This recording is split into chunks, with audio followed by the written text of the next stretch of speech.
béni soit la mère divine Mahakali. Sans son amour, nous ne pourrons jamais se mettre en présence d'elle pour nous aider à nous éclairer, pour notre élévation et pour notre réalisation. Qu'elle soit éternellement bénie. Nous parlions la dernière fois de l'action juste dans la Gita chapitre 3. C'était très important pour que le grand maître nous enseigne la façon dont nous devons poser nos actions. Parce qu'à travers ces actions, nous sommes condamnés à naître et mourir, à naître incessamment, jusqu'à ce que nous comprenions la nécessité de l'action juste. Il nous a fait comprendre que l'application de l'action juste est l'émanation de la consécration par le karma yoga, autrement dit par le bhakti yoga ou par d'autres formes de yoga. Tous contribuent à l'élévation d'âme jusqu'à la complète réalisation. Mais ce que nous devons remarquer au chapitre 4 de la même Bhagavad Gita, le grand maître nous fait comprendre que nous devons beaucoup plus rechercher la sagesse, la connaissance. Il nous indique d'aller chercher cette connaissance avec force, sans laquelle il sera très impossible pour nous d'accéder à l'application de l'action juste. Pourquoi? Il donne alors des explications. Que tout est inclus dans la connaissance spirituelle. Les actions que nous allons faire pour nous consacrer constamment à l'application de l'action juste, c'est-à-dire l'action désintéressée, des actions posées par l'amour divin. Nous allons nous efforcer de le faire constamment. Mais tant qu'il n'y aura pas l'éveil de cette conscience primordiale qu'on appelle la connaissance, ces actions seront toujours teintées de l'ego. Donc, nous éloignant de la divinité primordiale qui n'est que pure et amour. Alors, ces actions, comme étant des sacrifices, ne pourront toujours pas être acceptées par la divinité. Parce qu'elle ne peut pas être contradictoire. Elle est juste propre et pure. Elle ne peut donc pas accepter ce qui est impur. Ce que nous devons savoir, c'est ça.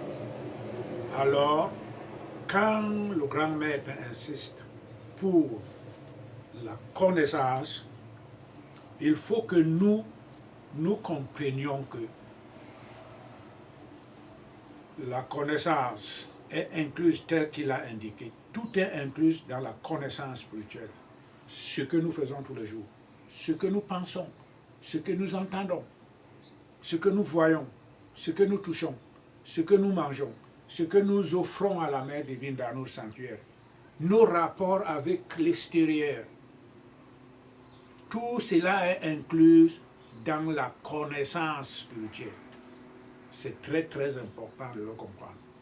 Ça ne vaut pas la peine d'être en médisance avec autrui et venir le soir, aller dans son sanctuaire. Vous voyez alors à peu près, nous pouvons comprendre à peu près ce dont nous parlons. Tout cela est synchronisé en tant qu'action. Ce que je pense pour autrui, c'est une offrande que je donne à la Mère divine. Cette action est incluse dans la connaissance. Alors, aussi longtemps qu'on n'aura pas la connaissance, on ne saura faire le distinguo entre les pères des opposés, c'est-à-dire le vrai et le faux, le beau ou le laid, ainsi de suite, ainsi de suite.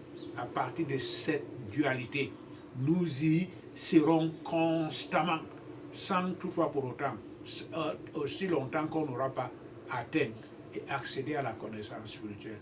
C'est pour ça que le grand maître nous indique d'aller chercher cette connaissance. C'est-à-dire, on a transcendé, il faut qu'on se le rappelle, on a transcendé le doute, il nous a dissipé le doute. Dieu ne voulait pas aller se battre, parce qu'il était dans les contradictions, parce qu'il s'affirmait selon sa nature matérielle. Je suis la casse guerrière, je suis Arjuna, le fils de Kunti Devi, mon père était roi. Je suis comme ça, j'ai été élevé dans la connaissance, dans la pratique des Védas, selon la religion hindoue. Toutes ces contradictions relevaient de sa affirmation avec l'ordre matériel, tout simplement. Alors le maître lui a fait dissiper ces contradictions, en lui faisant comprendre qu'il faut t'identifier à ton soi intérieur, qui est esprit. Il continue. Maintenant, il dit, pratique l'action sans toutefois pour autant t'attendre au fruit de cette action. Donc, il commence à cultiver le détachement. J'ai fait ça, je n'attends rien. Il transcende encore. Maintenant, il dit, l'action juste te donne tel résultat. L'action injuste te donne l'autre résultat. Tu ne contrôles pas les résultats. Il faut seulement appliquer l'action juste ou l'intégralité de la pratique du yoga qui est au-dessus des translations religieuses et des pratiques religieuses, ainsi de suite. Maintenant, il lui dit, il va encore maintenant à l'étape supérieure, va chercher cette connaissance. Quand tu l'auras, tu ne te perdras plus.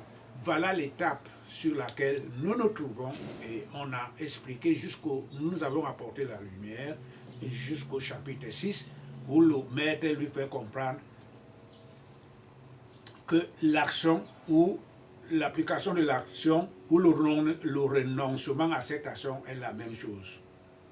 Après, il va donc maintenant lui parler du discernement spirituel, la consécration par le discernement spirituel. C'est celui qui a déjà le renoncement à l'action et le discernement spirituel, c'est les étapes supérieures quand on a déjà eu cette connaissance. Et avant de l'avoir, c'est pour ça que nous sommes revenus à ce stade du fait que nous n'avons pas encore cette connaissance.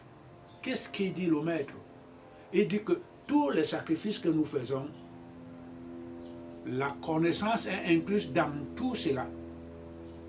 Alors, il dit, quand tu t'identifies à l'esprit supérieur, s'il est présent dans tous les sacrifices, il est le beurre sacrificiel, il est le beurre, il a le feu, il est soi-même qui faisons ça, il est la cloche pour se connecter avec les infinis, il est le fruit que nous offrons qui représente notre mental, il est l'encens qui représente notre pranayama, notre force vitale, et il est le feu que nous offrons qui représente notre éclat, il est tout cela. Donc c'est l'esprit qui est le sacrifice ou le sacrificateur, et c'est lui qui reçoit, il est tout cela. Donc seule la connaissance nous permet d'accéder à cet état. Et vers la fin, on finira par comprendre qu'après, quand on parle du discernement spirituel, c'est-à-dire qu'on voit soi-même. Il n'y a plus de distinguo entre cet esprit et soi. Nous sommes un. Et c'est la même chose. Et on se rapproche alors de ce que disait dans le livre mystique, dans le récit biblique de la création en tant que mystère. Dieu créa l'homme à sa ressemblance. Dieu ne meurt pas, il n'a pas la barbe, il n'a pas les cheveux blancs. Mais l'homme est cela. Il est à sa ressemblance. Et il est à son image en tant que forme, parce que Dieu prend forme pour venir se mouvoir dans le monde des formes et accéder à toutes les activités d'ordre terrestre. C'est Dieu qui fait tout ça. Donc il prend la forme d'homme. Il est donc à son image. Mais la ressemblance divine, elle est divine. Et l'homme est potentiellement divin. Voilà à peu près les enseignements qui nous rapprochent de la même réalité, de la même vérité et de la même source. Donc, maintenant, qu'est-ce que l'homme fait? Il indique à Arjuna, donc il nous indique à nous aujourd'hui d'aller chercher le maître. Arjuna n'en avait pas besoin. Et c'est pour nous que Krishna le disait. Comment peut-on alors atteindre le maître? Il faut qu'on ait une certaine discipline spirituelle. Parce qu'il indique encore que l'âme, l'homme qui maîtrise ses organes et les sens, atteindra la connaissance. Comment peut-on alors maîtriser les organes? Il y a certains, à une certaine époque la plus reculée, certains devenaient des eunuques en tant qu'hommes pour ne plus jamais avoir des relations sexuelles avec une femme. Ça, c'était très bien. Mais le cœur, est-ce qu'il avait coupé le cœur? Est-ce qu'il avait fermé les yeux? Est-ce qu'il avait entendu boucher les oreilles pour ne pas voir tout ça? Donc tout cela, c'était rien. C'était rien. L'homme étant gouverné par les cinq sens, c'est très très compliqué. C'est très très très difficile. Nous allons y arriver. Donc, il nous indique, parce que Arjuna a dit que c'est très difficile, Krishna, de maîtriser les sens, parce que le mental, parce que c'est difficile. Il est comme un singe qui va d'une branche à l'autre. Krishna lui a dit que oui, c'est vrai, c'est difficile, mais on peut y arriver. En quoi faisant? Il faut discipliner, il faut instaurer un culte pur à la pratique régulière et quotidienne. On se donne une discipline, c'est comme sur le plan matériel, un athlète qui veut avoir une médaille d'or olympique de 100 mètres, il ne va plus se coucher à 11 heures, fumer la cigarette, boire l'alcool, il n'y arrivera pas. Parce que le corps ne ressentira pas les mêmes énergies dont il a besoin pour y arriver. Au contraire, c'est donc qu'il consomme, contribue à son inévolution, à son inaptitude pour obtenir cette médaille. C'est à peu près cela. Donc, l'être humain, l'être spirituel a besoin d'une certaine discipline spirituelle. Il faut qu'on soit à l'adoration, soit pour ceux qui font le bhakti yoga, l'adoration de la mère, ceux qui font le karma yoga, c'est-à-dire les œuvres. Il faut aller chercher dehors pour servir les autres sans aucun intérêt, sans même s'attendre à un merci. Ou le bhakti vedanta, par exemple. Donc, tous ces yogas, le raja yoga, le gayatri yoga, il y en a, le prana yoga, il y en a plusieurs, le japa yoga, tous ces yogas-là ont contribué à l'élévation d'âme jusqu'à la complète réalisation. Mais il faut une discipline. C'est-à-dire, quand on le pratique tous les jours, le matin, on va dans son sanctuaire, on ouvre cette eau fraîche à la mère, qui a soif, son fils lui donne à boire, elle est très contente. Avant de sortir de là, on est béni. Nous ne sommes pas ce que nous étions hier, aussi longtemps qu'on se présente devant la mère. On est différent. Plus on le fait, plus on la demande sa grâce et sa bénédiction pour qu'elle nous accorde sa grâce et de son énergie pour s'y maintenir, pour qu'elle nous accorde sa grâce, pour mieux l'adorer, mieux la servir et de partager sa joie avec les autres. La mère nous bénit. Et c'est de quoi nous avons besoin sur le plan matériel. Ça ne vaut pas la peine de lui demander, nous avons besoin de la maison, d'une maison, des voitures, du boulot. Tout cela, c'est dans l'ordre matériel. Elle ne nous écoutera pas tellement. Mais si on lui demande de nous accorder sa grâce en l'adorant tous les jours, sans rien lui demander de quoi que ce soit sur le plan matériel, c'est en ce moment-là que nous avons encore en retour beaucoup de ce que nous n'avions même pas demandé sur le plan matériel. Alors, au fur et à mesure que l'adepte progresse sur la voie de la spiritualité, il rencontrera plus tard le maître, parce qu'il sera prêt. Les sages nous disent que quand le disciple est prêt, il rencontre le maître. Et ça, c'est vrai. Il va vous arriver de prendre un jour, là, comme ça, boum, vous plaquez tout, vous prenez l'avion, vous allez en Inde, vous allez rencontrer le maître. Vous ne parlez même pas un mot anglais, même pas un mot de ce pays-là. Mais la divinité qui vous guide placera devant vous quelqu'un qui comprend votre langue et la langue du pays, et il sera votre interprète devant le maître. Et le maître vous dira, restez là, la cérémonie sera dans 3 jours. Il va vous transmettre l'énergie et votre Kulandini va se réveiller. Voilà les étapes successives. Quand le maître, Krishna disait à Arjuna, va chercher le maître, lui n'en avait pas besoin. Parce que Krishna était déjà son maître. Il avait libéré. Nous disons que Arjuna n'était que le symbole de ce que nous sommes aujourd'hui. Parce que les questions qu'il posait ne le concernaient pas. Comment vit le maître? Comment marchait-il? Où s'assoit-il? Comment mange-t-il? Lui savait le maître. Puisqu'il a grandi dans le palais royal. Et chaque palais royal en Inde à cette époque avait un maître à l'intérieur du palais. Donc ils savaient ce qu'était le maître. Quand ils traversaient la période d'Armageddon, la période de purification, ils étaient en brousse pendant 12 ans, et avant d'y aller, il y avait les sacrifices de Yajna, de leurs frères qui étaient devenus empereurs, de leurs grands frères et de leurs frères aînés qui étaient devenus empereurs. Il y avait les maîtres comme le sage Vyasa, c'est lui qui est l'auteur du Mahabharata, et dans lequel livre on trouve l'épisode de la Gita. Il venait les encourager, il venait leur donner ses bénédictions.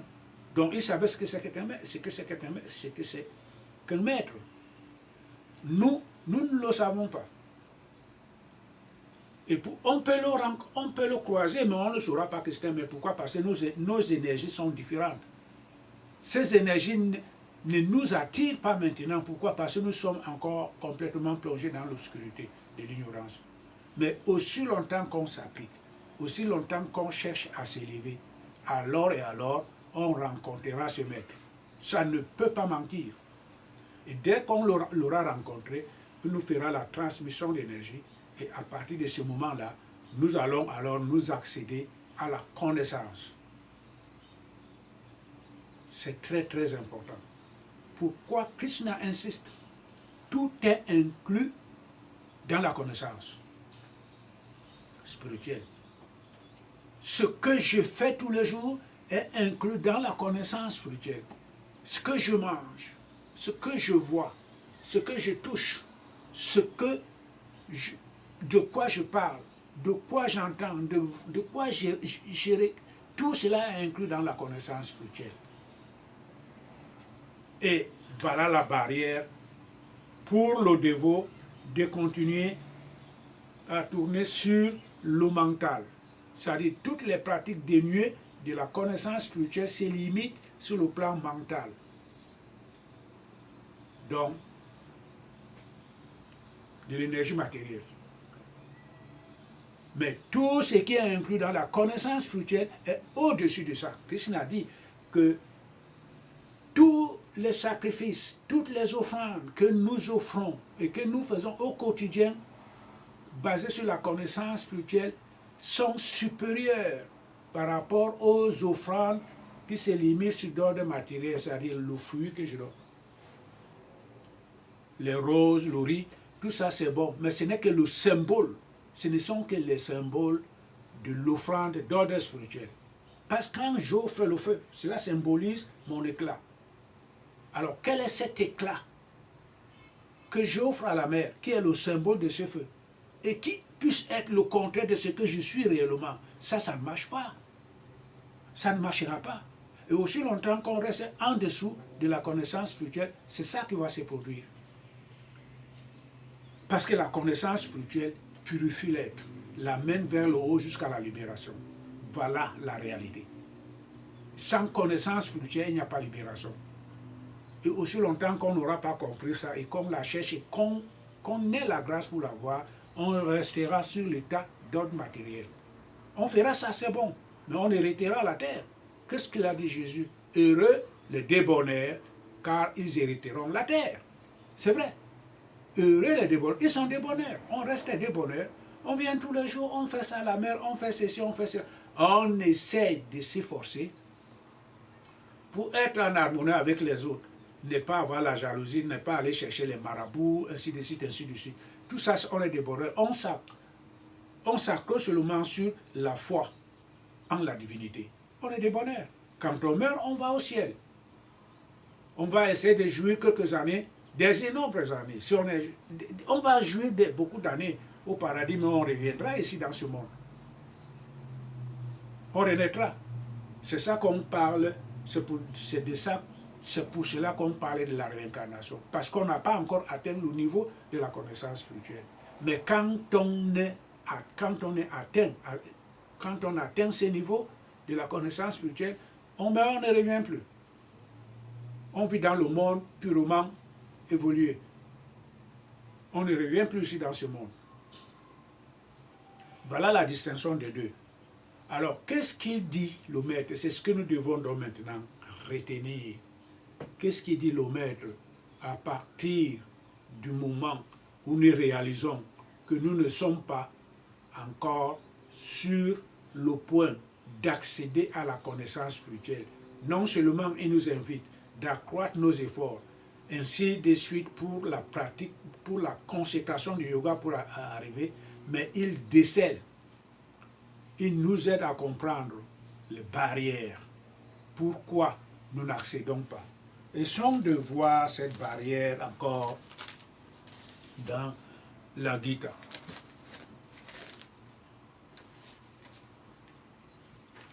Dans la Gita chapitre 3, avant d'aller, nous allons encore revenir voir cela. Écoutons ce que dit le maître.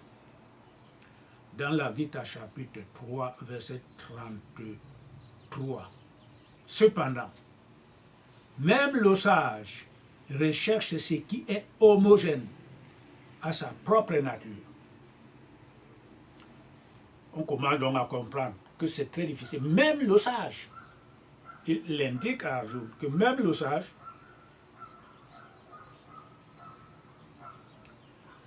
recherche ce qui est homogène à sa propre nature. Toutes les créatures agissent conformément à leur nature. Quelle serait alors l'utilité de la restriction? Voilà. C'est-à-dire que le problème étant très complexe, très difficile, les sages qui ont déjà réalisé cherchent toujours de quelque chose de très homogène à leur propre nature. Ma propre nature, elle est divine, spiritualisée. Je dois toujours chercher à être là, dans cette nature-là. Quelque chose d'homogène, c'est quelque chose de bien synchronisé, quelque chose d'harmonieux. Voilà, c'est ça. Et ils sont harmonieux, ils ne sont plus en but de la dispersion d'une certaine énergie de séparativité. Ils ne sont plus assujettis à ces changements-là. À ces changements, il fait ceci, il fait cela. Oh, non, ils sont homogènes parce qu'ils ont atteint l'harmonie d'eux-mêmes. Il existe une cohérence de tout ce qu'ils sont. Voilà ce que c'est que le maître. Alors, maintenant, il dit, pour les autres qui n'ont pas encore atteint ces niveaux de la connaissance, il dit, chaque entreprise de sens comporte l'attachement et l'aversion, ce que les maîtres ont transcendé. Voilà, c'est pour ça qu'ils sont dans un état d'homogénéité. Les maîtres transcendent l'état d'attachement et d'aversion. Le maître n'est pas attaché à quoi que ce soit, il est neutre. Un maître, il est conscience infinie. Il n'est attaché à de rien du tout. On venait de dire, ils ont atteint un état d'homogénéité. Ils ne sont plus dispersés pour ça, non. Ils sont harmonieux. Ils ont cette nature d'harmonie avec tout. Donc il n'y a plus de séparativité en eux, il n'y a plus d'attachement. Mais comprenons alors que cette entreprise, chaque entreprise d'essence comporte l'attachement et l'aversion. Qu'est-ce que c'est que l'aversion? L'aversion représente les sentiments d'antipathie très violentes, voire même de répulsion qu'on ressent de celui qui est en train, par exemple, d'exprimer quelque chose à travers sa voix, à travers une vision de la télévision, ou bien par l'oreille, ou bien par un contact physique. Voilà. Cela dégage une très vive répugnance, voire même de la haine vis-à-vis de la personne. C'est ça qu'on appelle l'aversion. Et nous comprenons ici que chaque entreprise d'essence comporte les deux, l'attachement et l'aversion. C'est pourtant vrai. C'est là le nœud de l'être humain ordinaire qui se bat pour sa libération. Et le Krishna nous dit vers la fin que un sage ne devrait pas tomber sous l'empire de ces deux passions, car ce sont les ennemis de l'homme. L'aversion et l'attachement. C'est les deux ennemis. Et c'est dans cet état de conscience matérielle que vit l'individu depuis la création de cet univers. C'est très difficile de s'en sortir. On l'a déjà dit plusieurs fois dans d'autres vidéos. Il est très difficile de l'être humain de s'en sortir de cet état. Très, très, très, très difficile. Prenons le cas. Tout ce que nous voyons, l'être humain émet un état d'esprit qui le concerne. Ça peut être une aversion pour lui. C'est lui qui a produit ça, ainsi de suite, ainsi de suite. C'est pas normal qu'il le fasse. Mais on doit le tuer, on doit faire ceci. Il émet un jugement, automatiquement. Il émet un jugement. Nous voyons la télé, on commente les sujets qui sont présents, qui sont présentés à la télé. On voit les films, il y a ceci, c'est ça. On entend ceci, il y a un jugement personnel qui se produit à travers ce que nous entendons. On touche ceci, ainsi de suite. La nourriture, on commente, il y a trop du piment, le sel n'est pas assez. C'est incroyable. Aussi longtemps que l'individu est régi par les 5 sens qui sont inhérents en lui, ces 5 sens sont obligés, qui vont en parallèle avec l'attachement. Donc, nos émotions, nos impulsions, notre jugement, nos ressentiments par rapport à tout cela, c'est l'attachement. C'est l'attachement. Il ne s'en sortira pas. C'est ça, le vrai ennemi de l'homme, tel qu'il nous le dit, le maître ici. Et c'est là la barrière, elle est très robuste, très très haute, comme on ne peut pas. Que nous dit le maître? Il dit alors que les maîtres ne devraient pas tomber sous l'emprise de ces deux passions. Pourquoi? Parce que le maître, c'est quelqu'un qui a atteint la connaissance. Il est l'harmonie de toutes choses. Il n'y a plus de différenciation pour lui. Il est neutre pour tout. Rien ne lui arrive, parce que rien ne lui appartient. C'est ça. Tout doit se produire selon le plan de la nature, parce que l'action provient de la nature. Et elle émet ses sens par rapport aux objets qui le concernent, c'est-à-dire les objets de sens. Le maître a transcendé cela. Et la connaissance acquise nous amène alors à atteindre ce but, à atteindre cet objectif. De tout maîtriser, de ne plus ressentir « Ah, je suis ceci, je dois faire ça. Oh, ceci ne m'arrange pas. » On n'a plus le choix. On devient conscience infinie. Ce qui est bon, on est cela. Ce qui n'est pas bon, on est aussi cela. Et la connaissance seule nous amène là, à cette unité de conscience. On voit la mer partout, soi-même et les autres, dans cet état d'âme-là, d'âme universelle, pure. Et quand on n'a pas atteint cet état universel pur, on est dans le sentiment de la séparativité. Si je n'aime pas ça à lui, ça ne vaut même pas la peine de l'écouter. Qu'est-ce qu'il est en train de faire? C'est ça. Et c'est ce que nous devons comprendre. Que l'individu, quel qu'il soit, ne peut jamais arriver sans l'acquisition d'état d'âme pure. L'apôtre Paul l'a dit dans la Bible.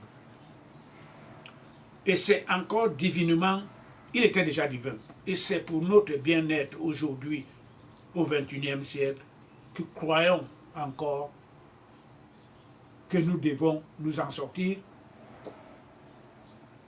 de cette chaîne d'esclavage. L'apôtre Paul a dit, je peux tout avoir. Je peux manifester toutes les œuvres de puissance. Mais si je n'ai pas l'amour, je ne serai rien devant Dieu. C'est l'arbre universel. Quand on ne l'a pas, on est en dessous.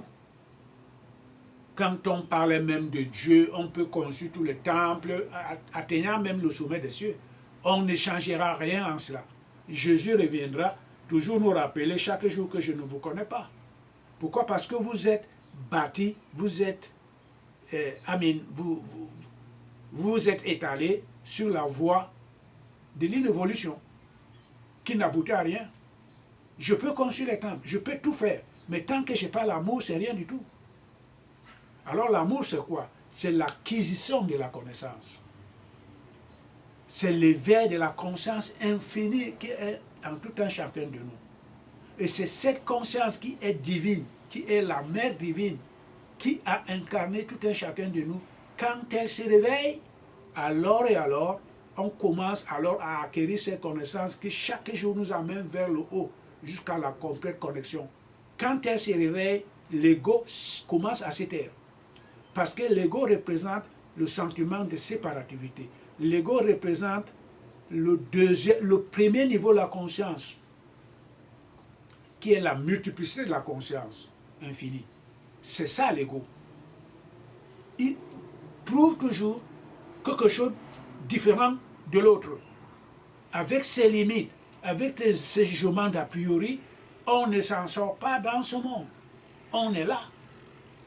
Mais quand la conscience se réveille, alors tout commence à disparaître petit à petit. Parce que quand la conscience, qui est la mère divine, dort en tout un chacun, elle ne s'exprime que par l'ego et par le sens. C'est ça. Et Jésus nous a dit, on ne peut pas obéir aux deux maîtres à la fois. On obéit à l'un, on refuse l'autre. Donc quand la mère dort, on est obligé de refuser la mère et on suit l'ego. C'est ça. Il y a ceci, on se lève, on va là-bas. Oh, tu as entendu ce qui s'est passé? Oh, vraiment, ça ne vaut même pas la peine. Ces gens-là sont comme ça. C'est toujours comme ça. Et regardez comment le monde se tourne autour de nous. Il n'y a jamais eu de bonnes nouvelles dans ce monde matériel. Et qu'est-ce qu'on peut s'attendre encore? Même si on donnait des milliards d'années, ça ne viendra pas. Parce que cela est conforme au plan divin. Et l'individu est incapable de comprendre ça. Nous qui cherchons à nous élever vers la vie éternelle, vers la lumière divine pure et intarissable, nous devons comprendre la réalité. La réalité, c'est que nous devons nous battre pour vaincre ces deux ennemis de l'homme. L'aversion et l'attachement. L'attachement n'est bâti que sur l'ignorance. Ah, c'est mon père, ne peut pas mentir. C'est faux, il a son karma. Il a son karma, lui. Je suis passé par là pour comprendre que je dois être différent de lui. Tout simplement. Parce que c'est la connaissance qui m'indique à le faire. Et quand je ne suis pas dans la connaissance, je suis aveuglé et je vais le suivre. Quand bien même il fait de n'importe quoi. Tous les enfants peuvent supporter leur père. Mais ils vont se dire, mais pourquoi ce monsieur, notre père, est haï dans ce village? Vous ne savez pas, il ne vous dira pas la vérité. Il ne vous dira pas la vérité. Parce qu'il a fait des choses que, lorsque vous n'étiez pas encore né, c'est comme les gens de son village qui sont presque du même âge que lui, certains sont disparus, il reste quelques-uns, ils ne vous diront toujours pas la vérité. Mais Quand vous allez voir les choses qui se passent dans le village, vous allez voir peut-être que plusieurs enfants me ressemblent à votre père, y compris vous-même, mais vous ne comprenez pas. Parce que tout simplement, ce monsieur était celui qui a fait des bâtards à travers tout le village parce qu'il piquait les femmes de ses voisins. Comment voulez-vous que ses voisins l'aiment? Et il vient maintenant dire que, oh, moi je ne comprends pas pourquoi les gens de ces villages ne m'aiment pas. Ils ont raison. Et maintenant, vous allez venir le supporter. Non, vous allez le supporter parce que vous êtes dans la même énergie matérielle. Vous êtes encore dans l'obscurité. Mais c'est lui qui est né dans cette famille pour s'élever. Il est né pour distinguer, pour avoir la capacité d'ordre spirituel, pour distinguer les deux paires des opposés. Il doit rejeter ce qui est mauvais et prendre ce qui est bon. Il comprend désormais qu'il est né dans cette famille. Il fallait qu'il naisse dans cette famille pour cultiver le non-attachement, pour cultiver le détachement. Son père, il n'est que son père biologique. Ça s'arrête là. Le reste, il a son vrai père qui le guide et qui l'inspire, c'est le divin, qui est aussi le père de son père là. Donc, les relations d'ordre matériel ou biologique sont complètement indifférentes pour lui. Voilà la différence de la conception des choses. Parce qu'on est dans une famille pour s'évoluer ou bien pour se retarder. Donc le mieux, c'est que nous devons comprendre qu'en agissant tous les jours, nous nous battons constamment pour notre élévation. Et ce n'est pas facile. On nous fait comprendre encore ici que chaque entreprise d'essence comporte l'attachement et l'aversion. Voilà comment Dieu a créé l'univers et l'être matériel. En lui, il régit les cinq sens. Il réside les cinq sens. Ils lui sont inhérents. C'est sa force vitale. Il ne peut pas s'en séparer. Il est obligé de voir. Quand il ne parlait pas, il va conjuguer une entreprise, ne serait-ce que par la simple vision qu'il est en train de voir, à partir de ces deux jeux de la relativité. Tout ça, c'est la Maya. Il ne voit que ce qu'il ne devait pas voir. Ça, c'est la Maya. Il entend ce qu'il ne devait pas entendre. C'est la Maya. Comment un être humain pourra s'en sortir? C'est pratiquement impossible. Le maître vient pour nous faire comprendre cela. Il nous donne les instructions et les enseignements comment nous devons faire. Il nous dit que ça, c'est l'ennemi. On doit se battre, on doit combattre ces deux ennemis qui sont en nous. Ok, on a compris ça, mais qu'est-ce que nous faisons? Il dit alors que pour les combattre, il faut te baser sur la consécration de la pratique du yoga. Voilà l'enseignement qu'il laisse. Est-ce que nous le faisons? Est-ce que nous le faisons complètement? On peut méditer aujourd'hui, après quelques semaines, on va encore revenir. Tout ça, c'est bon. Il indique. Toutes les créatures agissent conformément à leur nature. Voilà. On va dire, va faire ceci, va faire cela. Ta nature profonde qui est en toi ne t'interdit pas, ne te rushe pas à le faire. Alors, il conclut. Quelle serait alors l'utilité de la restriction? Tu vas dire à la personne de ne pas le faire. Tu vas le restreindre de ne pas faire ce qui convient à sa propre nature. C'est impossible. On parle quand le maître parle. Et regardez par exemple, son enseignement est divin. Il ne va pas toujours sur le même sujet. Il parle d'abord, cependant, même les sages recherchent ce qui est homogène à sa propre nature. Ça ne devrait pas intéresser Krishna. Parce que Krishna, il n'est pas sage. Ce qui concerne les sages, ça c'est leurs problèmes là-bas, c'est leurs histoires là-bas. Mais le maître parle.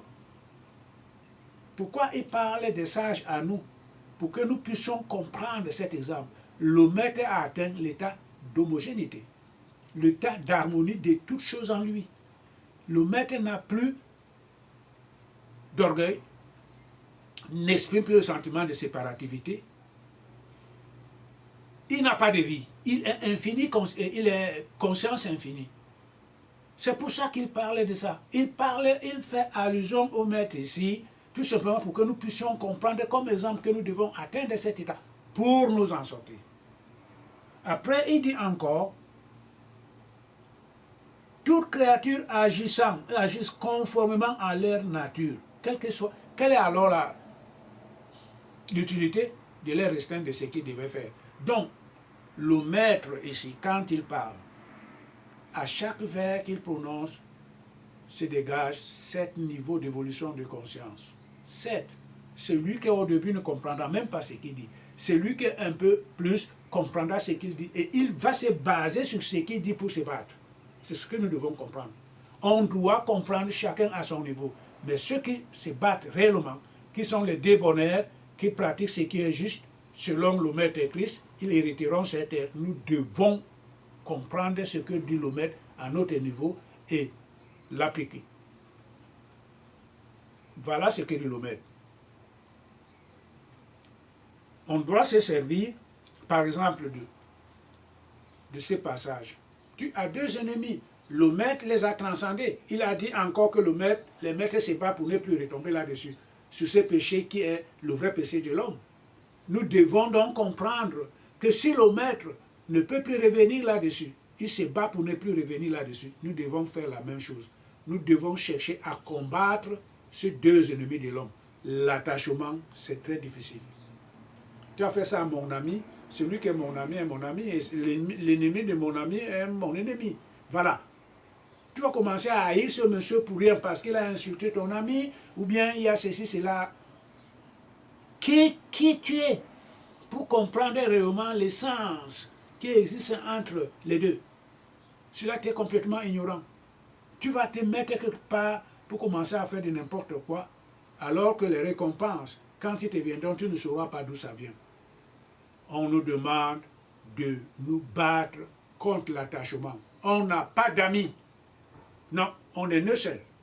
En rapport avec son karma, c'est ce que nous devons faire. Mais comme notre nature nous amène à nous accrocher vers des aléas de cette nature, on ne peut rien. On va nous dire de ne pas faire ça, on ira toujours le faire. C'est compliqué pour un être humain. Très, très, très, très compliqué. Donc, l'attachement, c'est ça. On est attaché à ce que nous faisons. On veut méditer tous les jours et à chaque moment qu'on veut aller au sanctuaire, il y a le téléphone qui va sonner. Il y a la femme qui ne veut pas, la maîtresse de la maison qui ne veut pas que les choses se passent comme ça. Tu m'embêtes tous les jours, moi je continue à dormir, toi tu sonnes la cloche. Depuis quand même ces machins sont venus ici, moi je commence à en avoir marre. Le matin, tu ne vas plus sonner la cloche. Tu attendras que la femme s'élève sa main quelque part, mais c'est en ce moment-là encore qu'elle aura un profond sommeil pour ne même pas s'élever. Il y a des tas de choses. Il faut vraiment la discipline spirituelle, les grandes mortifications pour que la mère commence à ressentir que mon enfant là, il a besoin de l'aide. Il veut vraiment. Et alors commence alors à tendre sa main pour s'élever. C'est elle seulement. Mais il faut atteindre ce niveau. Nous avions compris ici que chacun de nous a sa nature propre dans ses propres expressions des actions qu'il commet tous les jours. C'est selon sa nature. Nous avions apporté la lumière sur 3 qualités de foi. Il y a la foi des Rajas. Les gens expriment leur foi à partir des œuvres, des forces de ce monde, émanant de l'esprit des forces élémentales. Il y a les autres qui sont là. Leur foi se dirige vers le monde démoniaque. On peut parler jusqu'à là sans dormir pendant toute une année. Ils ne comprendront pas. Pourquoi? Parce que sa nature le pousse à aller adorer les démons, à aller adorer les esprits des morts, ainsi de suite. On appelle cette forme de foi la tamassie. Krishna nous l'a dit ici qu'il y a 3 qualités de foi. Alors quand quelqu'un va agir selon son karma ou sa foi est bien exprimée, on ne peut pas le changer. Voilà. Et c'est lui qui agit sur la foi basée sur le Raja, il va agir sur les forces élémentales. Il va adorer les forces élémentales qui donnent le développement de l'esprit pour atteindre même le sommet d'un savant d'un ingénieur et qui crée tout. C'est très bon. Et il va contribuer au progrès de la nature d'ordre matériel. C'est bon tout ça. Parce qu'il est appelé à n'agir que dans ce sens. Vous allez lui dire jusqu'à l'an 4000, la même chose, il ne comprendra pas. Pourquoi? Parce qu'il est aligné à sa propre nature. Et c'est lui qui est de la tamassie. Il fera quelque chose pour sa sauvegarde, pour son élévation d'ordre spirituel. Il fera tout. Vous allez lui dire de changer, lui aussi ne changera pas. Il trouve que c'est là. Même s'il meurt de faim, tous les jours, il va s'y accrocher. Et quand le maître dit que chaque créature agit conformément à sa propre loi à la nature, c'est vrai. Nous ne devons donc pas chercher à nous rassembler avec les autres, parce que nous ne les connaissons pas. Même ce que nous appelons les membres de notre famille, frères et sœurs, tout ça. L'esprit qui incarne, on ne sait même pas d'où il vient. Les deux frères vont mourir là tout de suite, ils ne se retrouveront plus jamais. Tout de suite, à la même heure, ils ne seront pas ensemble. Parce que l'esprit qui incarne a un devoir, a un objectif à atteindre au cours de cette existence, au cours de cette vie matérielle. Ce n'est qu'une étape. Il est venu faire ça. L'autre frère est venu faire ça. Les deux voies ne se ressemblent pas. Ils ne sont même pas parallèles. Ils meurent là tous les deux. Ils ne seront même pas, ils ne vont même plus se rencontrer. Donc il y a beaucoup de choses que nous ne savons pas. Quand le maître nous donne de l'enseignement, susceptible de nous, de commencer à nous sortir du puits, vraiment c'est très bénéfique pour nous. Nous devons comprendre que l'évolution de l'humanité est pratiquement impossible. Pourquoi le mélange de toutes ces actions-là donne le résultat de ce que vit le monde actuel. Et quand on est éclairé spirituellement, on voit qu'il n'y a rien à prendre dedans. Jésus est venu, il n'a pas dit à ses disciples de changer le monde. Hein. Il a dit à ses disciples de méditer, je vais vous envoyer un assistant qui vous rappellera toujours. C'était là l'éveil de la conscience infinie. Il devint de Dieu quand il a reçu cet esprit. Et c'est ça que nous devons chercher. Il n'y a rien qu'on doit s'attendre de ce monde matériel. Les disciples, les premiers, il y a 2000 ans, nous l'ont dit. N'aimez pas ce monde, ni les choses qui y sont. Parce que les gens qui s'alignent à ce monde et adorer les choses qui s'y trouvent sont bien loin de la grâce divine. C'est ce que nous devons retenir. Et maintenant, le grand maître nous rappelle alors ici,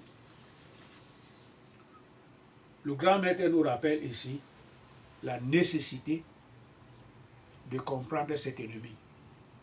La nécessité de comprendre cet ennemi qui peut nous empêcher d'évoluer. C'est l'aversion et l'attachement. Merci pour tout cela. Nous allons revenir prochainement pour la conclusion de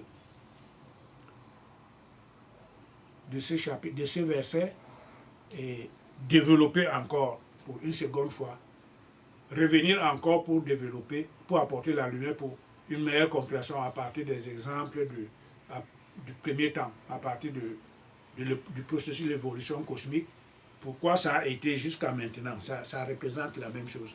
Ce que nous allons faire, c'est ce que nous allons voir la prochaine fois. Que la Mère divine nous protège tous et qu'elle nous aide à comprendre et à appliquer ce dont nous apprenons d'elle. Et que nous apprécions la lumière qu'elle nous apporte pour notre élévation. Qu'elle soit éternellement bénie.